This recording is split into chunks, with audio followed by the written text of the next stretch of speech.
Hello guys. जैसा कि हमने लास्ट एपिसोड में देखा था कि अपने लुओ फेंग ने उस बंदे बाए कालुओ को अपना सर्वेंट बना लिया था एंड वो उसके साथ में काम करने के लिए रेडी भी हो गया था। इसी के साथ इस एपिसोड की स्टार्ट होती है जहां पे हम देखते हैं कि नोलान सिल फैमिली का लीडर उस जगह पे बैठा हुआ था और वो काफ़ी परेशान लग रहा होता है क्योंकि यहाँ पे ये लोग बस यही चेक कर रहे थे कि अर्थ पे जाने के लिए कितना वक्त बचा है। एंड जैसे ही उस बंदे को स्क्रीन के ऊपर टाइम अप होता हुआ नज़र आ रहा था तभी उसे पता चलता है कि यहाँ पे एक बंदा मिसिंग लग रहा है, जिसके चलते ही सारे के सारे लोग खुद भी हैरान हो जाते हैं कि आखिर हो क्या रहा है एंड ये लोग क्या मैस क्रिएट कर रहे हैं इनके रास्ते के अंदर, जिसके साथ यहाँ पे सोल्जर्स खड़े हुए थे। अभी यहाँ पे नोलान सनील फैमिली का वो लीडर आ जाता है और कह रहा था कि बाय कालू आखिर तुम कहाँ हो, मुझे सिचुएशन के बारे में रिपोर्ट दो, मुझे बताओ कि आखिर वहाँ पे सब कुछ कैसा चल रहा है। बट बाय कालू उसे सब कुछ बताता ही कैसे, क्योंकि वो तो खुद इसको छोड़ के दूसरी साइड पर जा चुका है। ये सब कुछ यहाँ पे उस बंदे को समझ में तो नहीं आ रहा था, बट वो ये ज़रूर समझ आता है कि कुछ ना कुछ तो गड़बड़ हुई है, जिसके चलते यहाँ पे चीज़ें काफ़ी ज़्यादा मैच्ड हो चुकी हैं। अब यहाँ पे हम देखते हैं कि गार्ड्स खड़े हुए थे एंड यहाँ पे तुरंत ही वो लोग अजीब सा प्रेशर को फील करते हैं। एंड ये प्रेशर किसी और का नहीं बल्कि नोलान सनील फैमिली के उस लीडर का था, जो कि बहुत ही ज़्यादा गुस्से में आ जाता है ये सब कुछ जिसकी उसको भनक पड़ती है। तो वो काफ़ी ही ज़्यादा भड़का हुआ था लुओ फेंग के ऊपर, क्योंकि कहीं ना कहीं एक बार फिर से उसका प्लान कैंसिल होता हुआ नज़र आ रहा है। जिसके साथ ही अब दूसरी साइड का सीन हमें दिखाया जाता है। लुओ फेंग एंड टीम बैठे हुए कुछ देर के लिए कल्टीवेट कर रहे थे, जहाँ पे लुओ फेंग को देखते हैं जिसने पहले ही अब इसके साथ में डील कर ली थी एंड उसने अपने एक सोल्जर को एक दूसरा मिशन दिया था एंड उसे कहा था कि तुम वाइट ऑर्चिड स्टार असिस्टेंट बन के जाओगे एंड सारी की सारी जो भी चीज़ें उस जगह पे होंगी उस जगह के रीजन के पास में रह के मुझे सब कुछ बताते रहना कि आखिर यहाँ पे हो क्या राइट सर्कमस्टेंसेस कैसे हैं। तभी यहाँ पे लुओ फेंग का जो वॉरियर था वो कह रहा था कि ठीक है बॉस, जो कुछ भी होगा उसकी इन्फॉर्मेशन मैं आपको दे दूंगा। इसके अलावा हम देखते हैं कि यहाँ पे लुओ फेंग की पूरी टीम जो कि अब उठ के खड़ी हो जाती है, क्योंकि अब इन लोगों को आगे का सफ़र भी तय करना था एंड अपने नेक्स्ट प्लान के बारे में भी इन लोगों को सोचना था कि आगे क्या करना है। तभी ली शेन को देखते हैं जो कि यहाँ पे लुओ फेंग के पास में आ चुके थे और लुओ फेंग से कह रहे होते हैं कि ब्रदर, क्या तुम मुझे बताओगे कि तुमने उस गन के अटैक को कैसे सहन कर लिया, क्योंकि मुझे नहीं समझ आ रहा कि आखिर इतना ज़्यादा स्ट्रॉन्ग अटैक आप कैसे झेल सकते हो। जिसके बाद यहाँ पे लुओ फेंग को तो कुछ भी नहीं समझ आ रहा था कि आखिर वो बहाना क्या बने। दूसरों से बहाना बनाते वक्त तो इंसान बहाना बना लेता है, बट अपनों के सामने कैसे ही कर पाता है। जिसके चलते यहाँ पे होंग भी अब उसे काफ़ी डाउट भरी नज़रों से देख रहे थे, लेकिन यहाँ पे वो कह रहा था कि वो दरअसल में ऐसा है कि, लेकिन तभी यहाँ पे अपनी बबाता जो कि सिचुएशन को समझ जाती है वो मुंह पे हाथ पटकते हुए तुरंत ही बाहर आ गई थी एंड कह रही थी कि एक मिनट रुको, मैंने अपना एक हीलिंग सीक्रेट मेथड का इस्तेमाल किया लुओ फेंग को हील करने के लिए, तुम्हें हमारे बीच में आने की ज़रूरत नहीं है, समझे ब्रदर ली शेन। तभी यहाँ पे ली शेन उसको पीछे की तरफ को हटा देते हैं और कह रहे थे कि हाँ हाँ ठीक है समझ गया। जिसके बाद यहाँ पे बबाता का तो वैसे ही सिस्टम चलता है, वो लुओ फेंग की तरफ भी आ गई थी और उससे कह रही होती है कि मैंने तुमसे कितनी बार कहा है कि सेल्फ डिस्ट्रक्टिव वाले एरिया या फिर टैक्टिक्स के तरफ मत जाया करो, क्योंकि इससे तुम्हारा खुद का भी नुकसान होता है। आखिर लुओ फेंग तुम कब समझोगे, आगे से ऐसा मत करना। ये कहते साथ ही वो तुरंत ही वहाँ से गायब हो जाती है। लेकिन तभी बाय कालो को देखता है जो कि फिलहाल दोनों ही सोल्जर्स को देख रहा था। तभी उसे यहाँ पे उनको स्कैन करने के बाद रियलाइज़ होता है कि इन दोनों के ही माइंड के अंदर किसी तरीके की कोई चिप इंसर्ट ही नहीं है, जिससे वो काफ़ी ज़्यादा क्यूरियस हो गया था। लुओ फेंग के पास आ जाता है, कह रहा था कि बॉस वो तो स्लेव है ना, तो फिर स्लेव्स के माइंड के अंदर तो पहले से ही एक सोल चिप लगी होती है, तो भला कैसे इन लोगों के माइंड के अंदर कोई सोल चिप नहीं लगी हुई जिससे कि इनका मालिक इन्हें कंट्रोल कर पाए। तभी लुओ फेंग कहता है कि अरे भाई वो स्लेव हैं ही कहाँ। एंड यहाँ पे हमें देखने के लिए मिलता है कि यहाँ पे ली शेन भी काफ़ी ब्रदरहुड वाले चीज़ को प्रमोट यहाँ पे कर रहे थे अपने स्लेव्स के साथ में। लुओ फेंग कह रहा होता है कि भले ही वो यूनिवर्स की किसी दूसरी जगह पे स्लेव हों, बट यहाँ पे आने के बाद वो स्लेव नहीं रहे, वो मेरे पार्टनर है। अब बाय कालो और भी ज़्यादा कंफ्यूज हो जाता है, कह रहा था कि पार्टनर कैसे हो सकते हैं। तो लुओ फेंग कह रहा था कि पार्टनर ट्रस्ट के बेसिस पे, क्योंकि उन्होंने मेरा ट्रस्ट जीता है, तुम भी ऐसा कर सकते हो। तभी यहाँ पे बाय कालो मुस्कुराने लग जाता है, कह रहा था कि बॉस आपने सही कहा, टेढ़ी नज़रों से उनकी तरफ को भी देखने लग गया था। लुओ फेंग खुद भी हैरान था कि बाय कालो वाकई में काफ़ी अजीब सा रिएक्शन इन सारी चीज़ों को दे रहा है। जिसके बाद यहाँ पे लुओ फेंग पूछने लग गया था कि अब नोलान सनील फैमिली का वो लीडर आगे क्या करेगा, तुम्हें इस बारे में पता जाता है। तभी वो कह रहा था कि अभी तो फ़िलहाल मुझे नहीं पता, लेकिन हाँ, वो जल्द से जल्द अपने दूसरे लोगों को भी इस जगह पे भेज देगा, क्योंकि मैंने उसके साथ में डील जो ब्रेक कर दी है, इसके चलते वो कोई दूसरा नया तरीका ज़रूर से ही खोज डालेगा। इसके अलावा वो यहाँ पे उसके लीडर के बारे में ये भी बता देता है कि उसका नंबर 1 प्लान यही था कि ये जो एंशियंट सिविलाइजेशन रूइन है, इसको भी पूरे तरीके से अपने काबू में कर लिया जा सके। एंड ये जो मैकेनिज्म है, ये बहुत ही ज़्यादा खास तरीके का ट्रीजर उन लोगों के लिए साबित होगा। तभी हम देखते हैं कि ये सारे के सारे लोग उसी ट्रीजर के पास में आ जाते हैं। ली शेन भी कह रहे थे कि ब्रदर, ये जगह को कितना वक्त हो गया आए हुए। बाकी सारे लोग भी देख रहे होते हैं इस जगह पे जो मैकेनिज्म लगा था, क्योंकि उन सभी के लिए वो काफ़ी ही ज़्यादा नया था। फिलहाल के लिए हम देखते हैं कि बायकालू भी आगे बढ़ रहा था एंड कह रहा होता है कि आखिर ये किस तरीके की टेक्नोलॉजी है, मैंने इससे पहले इस तरीके की अजीब सी टेक्नोलॉजी कभी देखी ही नहीं है। तभी बबाता कह रही थी कि बहुत ही ज़्यादा एडवांस तरीके की टेक्नोलॉजी है एंड इसके अंदर जो इंटेलिजेंस है वो भी बहुत ही ज़्यादा हाई लेवल की है, जो कि एक बहुत ही ख़तरनाक तरीके से हमारा फ़ायदा भी कर सकती है एंड चीज़ों को डिस्ट्रॉय भी कर सकती है। जिसके बाद वो यहाँ पे और भी काफ़ी सारी चीज़ों के बारे में एक्सप्लेन करने लग गई थी एंड कह रही थी कि इतनी ज़्यादा स्ट्रॉन्ग है, किसी भी चीज़ को डायरेक्टली डिस्ट्रॉय कर पाएगी। तभी लुओ फेंग कह रहा था कि हाँ, तुमने बिल्कुल सही कहा। अब यहाँ पे बबाता कह रही थी कि वैसे वो जो चिप हमने ली थी कि हम इससे कंट्रोल रूम के अंदर इस चिप को इंसर्ट कर सकते हैं। तभी लुओ फेंग भी उस चिप को अपने हाथ में लेके देखने लग गया था एंड कह रहा था कि हाँ, तुमने बिल्कुल सही कहा, बट ये थोड़ा मुश्किल है। तभी होंग भी कह रहे थे कि बिल्कुल हमें इस जगह से जिंदा होते हुए दूसरी साइड पर जाना होगा, लेकिन ये बहुत ही ज़्यादा खतरनाक हमारे लिए हो पाएगा, क्योंकि हम तो इसे बिल्कुल भी नहीं कर सकते, ये हमारे बस की बात ही नहीं है। बट सरप्राइजिंगली यहाँ पे बायकालू आगे आ जाता है एंड कह रहा था कि मैं यूनिवर्सल लेवल 8 पे हूँ। इसके अलावा मैंने 3rd लेवल फोर्स का एक सूट भी पहना हुआ है, जो कि मेरी काफ़ी ज़्यादा मदद कर सकता है। आउटसाइड मैंने एक 5th अलॉय सूट पहन रखा है, जो कि डबल प्रोटेक्शन मुझे प्रोवाइड करता है। तो क्या आप मेरे ऊपर ट्रस्ट करना चाहेंगे? मैं इस चीज़ को ज़रूर से ट्राई करना चाहूँगा। लुओ फेंग यहाँ पे थोड़ा हिचक रहा था, बट कह रहा था कि अगर तुम सच में करना चाहते हो तो फिर ये लो। वो तुरंत ही उसके हाथ में वो चिप दे देता है, जिसको लेके बायकालू काफ़ी ही ज़्यादा पैशनेटली आगे बढ़ जाता है एंड कह रहा था कि मैं इसे करके रहूँगा। वो तुरंत ही अपने विंग्स ओपन करता है, काफ़ी तेज़ स्पीड के साथ वो उस जगह से निकल जाता है उस रोड की तरफ होते हुए। हम देखते हैं कि वो रोड की तरफ तो आ चुका था, लेकिन उस रोड पे आते के साथ ही यहाँ पे उसे काफ़ी प्रेशर भी फील होता है। सामने उसे दिखता है काफ़ी ज़्यादा हाई लेवल का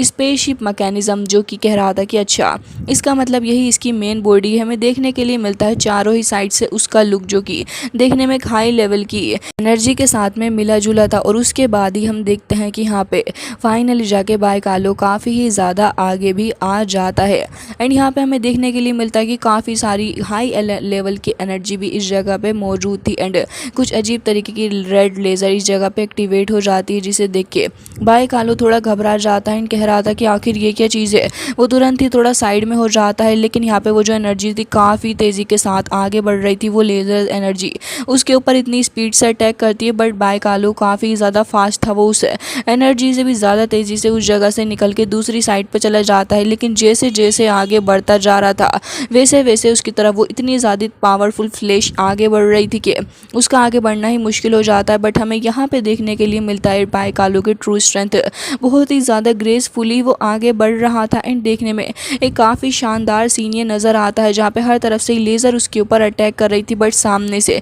ढेर सारी थंडर उसके ऊपर अटैक कर देती है एंड यहीं से उसका फॉल शुरू होता है, क्योंकि उसके बाद तो फिर वो लेज़र के थ्रू होते हुए बहुत ही बुरे तरीके से पीछे को जा गिरता है एंड जैसे ही वो वहाँ जाके गिरता है, ढेर सारी और भी लेज़र इकट्ठा होकर उसके ऊपर अटैक कर देती है। के बाद बायकालू को काफ़ी ज़्यादा हर्ट भी हो रहा था, बट अनफॉर्चुनेटली यहाँ पे उसे इतना ज़्यादा हर्ट होने के बाद भी वो हार मानने का नाम नहीं ले रहा होता, बल्कि अब उसके अंदर और भी ज़्यादा अग्रेशन आ चुका होता है सारी ही चीज़ को देखने के बाद, जिसके बाद वो गुस्से से उन सारी ही चीज़ों को फेस करते हुए बहुत ही ज़्यादा तेज़ी के साथ उस जगह से आगे निकल ही जाता है एंड हमें देखने के लिए मिलता है कि ऑलमोस्ट मेन पॉइंट के पास आने के बाद बायकालू तुरंत ही अपनी नाइफ से उस जगह को हिट करता है। फिर उस जगह के पास में जो एक पोल बनी हुई थी वो उसे क्रैश कर डालता है, जिससे कि एक बहुत ही बड़ा ब्लास्ट इस जगह पे हो जाता है। बाहर से सारे ही लोग खड़े हुए थे और वो देख रहे होते हैं कि आखिर अंदर चल क्या रहा है, क्योंकि किसी को नहीं पता कि आखिर अंदर वैसे हो क्या रहा है, जिसके बाद बाइक आलू को देखते हैं जो कि अब उस मेन पॉइंट के पास पहुंचने वाला था, जिस जगह पे जाने के बाद अब यहाँ पे इन लोगों को काफ़ी सारी चीज़ें हासिल होने वाली थी। तभी हम देखते हैं कि यहाँ पे बाइक आलू तुरंत ही उस जगह पे आके खड़ा हो जाता है जो कि इस जगह का सेंटर एरिया था। तुरंत ही वहाँ पे काफ़ी सारी एनर्जी वगैरह आ जाती है, जिससे कि बाइक आलू स्कैन होता है, फिर तुरंत ही उस जगह से वो टेलीपोर्ट हो गया था एक दूसरी जगह पे, जो जगह है यहाँ पे उसको बाहर के साइड पे लेके आने वाली थी। जिसके बाद हम देखते हैं कि बाहर सारे ही लोग खड़े हुए थे एंड होंग कह रहे थे कि बहुत ही ज़्यादा वक्त हो गया है ब्रदर, लेकिन अभी तक कोई मूवमेंट अंदर से नहीं पता चल रही।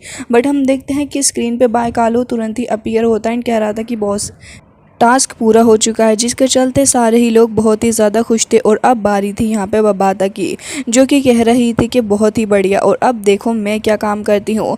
जिसके बाद यहाँ पे सारे ही लोग बबाता का इंतज़ार करने लग गए थे एंड बाइक आलू तुरंत ही उस जगह से बाहर भी निकल के आके खड़ा हो गया होता है, जहाँ पे अब ये सारे ही लोग अभी इकट्ठे होके अंदर की तरफ को चले जाते हैं एंड देखने लग गए थे कि आखिर इस जगह को ओपन करने के बाद इन्हें कौन सा एंशियंट ट्रीजर हासिल होने वाला है। बबाता भी तुरंत ही उस जगह पे आ जाती हैं, जहाँ पे हमें कुछ अजीब से ही तरीके के मैकेनिज्म देखने के लिए मिल रहे थे और सभी काफ़ी अजीबो गरीब होते हैं। यहाँ पे बबाता को देखते हैं जो कि उस जगह पर आ जाती है एंड वहाँ पर अपनी कोडिंग वगैरह लगा के चेक करने लग गई थी कि आखिर इस जगह पे है क्या। तभी हमें सबसे पहला वाला वेपन देखने के लिए मिलता है, जो कि थोड़ा अजीब था एंड वो मूवमेंट करने लग जाता है। तो फिर बबाता उसको पढ़ने लग गई थी और फिर उसके बाद वो बताती है कि ये तो बहुत ही ज़्यादा खतरनाक तरीके का एक शानदार शील्ड इंटैक्ट है, जो कि हमारे लिए काफ़ी ज़्यादा काम करेगा। इसकी बनाई हुई शील्ड बहुत ही ज़्यादा हाई लेवल की होगी एंड ये बहुत सारे अटैक्स को आराम से झेल पाएगा। तभी यहाँ पे वॉरियर एलिशन कह रहे थे कि बहुत बढ़िया। अब यहाँ पे बबाता और आगे बता रही थी एंड कह रही थी कि कोई इमोर्टल एनिमी भी हो तब भी यहाँ पे उसका सामना आसानी से कर पाएगी। अब सभी लोग बहुत ही ज़्यादा हैरान हो गए थे एंड बबाता आगे बताने भी लग जाती है कि और आगे मैं तुम्हें बताऊंगी इस जगह के सिस्टम के बारे में। हमें देखने के लिए मिलता है कि काफ़ी ज़्यादा पावरफुल एक एनर्जी बॉल था, जिसके आसपास यहाँ पे स्टोन सर्कल घूम रहे थे। सारे ही लोग की नज़रें अब उसके ऊपर थी एंड देखना ये था कि आखिर अब ये चीज़ क्या हो सकती है। तो फिर अब यहाँ पे बबाता कह रही थी कि बहुत ही बढ़िया चीज़ होने वाली है। जहाँ तक मुझे लगता है वो तुरंत ही उस मैकेनिज्म को स्टार्ट करती है। तो हमें देखने के लिए मिलता है कि इस मैकेनिज्म के अंदर तो लेवल 9 की एक लेज़र कैनन मौजूद है, जो कि एक बहुत ही ज़्यादा खतरनाक कैनन होती है अपने आप में। तभी हमें दिखाया जाता है कि उसके अंदर से एक छोटी सी कैनन बाहर निकलती है, जिसके अंदर से लाइट बाहर की तरफ को निकलने लग गई थी। वो लेज़र होती है जो कि बहुत ही ज़्यादा खतरनाक लेवल की थी। बबाता भी उसे देख के कहती है कि ओ माय गॉड ये तो बहुत ही ज़्यादा खतरनाक है। यहाँ पे हमें पता चलता है कि ये 3 वीनस एंशियंट कैनन्स हैं एंड बहुत ही ज़्यादा स्ट्रॉन्ग है। तभी यहाँ पे लुओ फेंग भी कह रहा था कि क्या वीनस कैनन। तभी यहाँ पे बबाता कहती है कि बिल्कुल, एंड जैसा कि इनका नाम सजेस्ट कर रहा है इतनी ज़्यादा स्ट्रॉन्ग है लुओ फेंग कि पूरा का पूरा प्लानट ही डिस्ट्रॉय कर देंगी। तभी हमें यहाँ पे वो कैनन दिखाई जाती है, जो कि अब यहाँ पे काफ़ी सारी एनर्जी को जनरेट कर रही थी।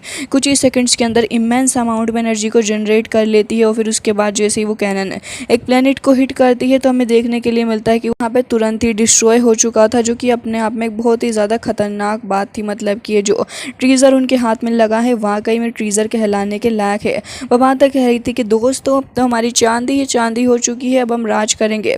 तो यहाँ पे सारे के सारे बहुत ही ज़्यादा खुश हो जाते हैं। बबाता कह रही थी कि अभी तो हमारे पास में और भी काफ़ी सारे ट्रीजर्स आ सकते हैं, लेकिन इतनी ही देर में बबाता को पता चलता है कि 2 स्पेस क्राफ्ट उनकी तरफ बहुत ही तेज़ी के साथ आगे बढ़ रही हैं, बल्कि 2 से भी ज़्यादा स्पेस क्राफ्ट हैं। तभी लुओ फेंग कह रहा था कि आखिर कौन है बताओ मुझे। एंड इसी के साथ यहाँ पे बाय कालू भी कह रहा था कि नुलानसन हिल फैमिली ने ज़रूर से अपने चेलों को भेजा होगा हमें डराने और धमकाने के लिए। तो फिर ये सारे ही लोग यहाँ पे देखने लग गए थे कि आखिर स्पेस क्राफ्ट किसी स्पीड से आगे बढ़ रही है। तभी यहाँ पे होंग भी कह रहे थे कि मुझे तो लग रहा है कि नुलानसल हिल फैमिली की स्पेस क्राफ्ट के पीछे जो 2 लो लेवल की स्पेस क्राफ्ट हैं वो पहले आ रही हैं, क्योंकि वो आके हमारी पावर को चेक करेंगी। बट बबाता कहती है कि बिल्कुल, लेकिन अर्थ को बचाने के लिए हमें खुद ही पहले अर्थ से बाहर चले जाना चाहिए, वरना तो हो सकता है कि अर्थ को इन सारी चीज़ों को भारी नुकसान उठाना पड़े। जिसके बाद हम देखते हैं कि लुओ फेंग कह रहा था कि बिल्कुल, एंड गुस्से से ये सारे के सारे लोग तुरंत ही चले जाते हैं उस जगह पे जहाँ पे ये अर्थ के बाहर आ चुके थे। तभी बबाता कह रही थी कि ये तो एक ए स्टार स्पेस शिफ्ट एंड थोड़ी पावरफुल ही नज़र आ रही है। तो फिर यहाँ पे ये लोग तुरंत ही भेज देते हैं बाय कालो को उसके साथ में डील करने के लिए। जिसके साथ ही हमें दूसरी साइड दिखाया जाता है कि फ़िलहाल तो यहाँ पे एक बंदा जो कि स्पेसक्राफ्ट के अंदर था बहुत ही टेंशन में होता है, लेकिन जैसे ही बाय कालो भैया आके उसके ऊपर किक मारते हैं, भाई साहब क्या ही बुरी हालत उनके स्पेसक्राफ्ट की हो जाती है। एक दूसरे के समा चुके थे जैसे कि फेविकोल का जोड़ लगा दिया गया हो। एंड इसी के साथ यहाँ पे इनकी हालत बहुत ही ज़्यादा ख़राब हो गई थी। बबाता इनको देख रही थी तो फिर लुओ फेंग यहाँ पे कह रहा था कि मैं अर्थ का लॉर्ड तुमसे बात कर रहा हूँ, बाहर आओ। ये सुनते साथ ही वो बंदा कह रहा था कि तुम्हारी हिम्मत भी कैसे हुई, अर्थ के लॉर्ड होके तुम हमें इतने बुरे तरीके से ट्रीट कर रहे हो। एंड यहाँ पे वो लोग अपनी लेज़र कैनन को शूट करते हैं इनके ऊपर। एंड काफ़ी ज़्यादा खुश थे, बट इतनी देर में यहाँ पे लुओ फेंग बाय कालो को इशारा करता है तो फिर हमें दिखाया जाता है कि बाय कालो भाई साहब एक बार फिर से एक बहुत ही स्ट्रॉन्ग नाइफ अटैक करता है, जिसके चलते उसकी कॉस्मिक पावर के चलते ही बस इनकी स्पेसक्राफ्ट की धज्जियाँ उड़ चुकी थी। एंड वो बंदा काफ़ी ज़्यादा बौखला जाता है, वो डर गया था कि आखिर हो क्या रहा है। लुओ फेंग कह रहा था कि बाहर आओ नहीं तो तुम्हारी शिप को पूरे तरीके से डिस्ट्रॉय कर दिया जाएगा। कैप्टन यहाँ पे डर रहा था, बट एक बंदा उसका मौजूद था, उसे कहता कि जाओ यहाँ से बाहर। वो बंदा डर रहा होता है, बट वो उसे धक्के वक्के मार के बाहर को निकाल ही देता है।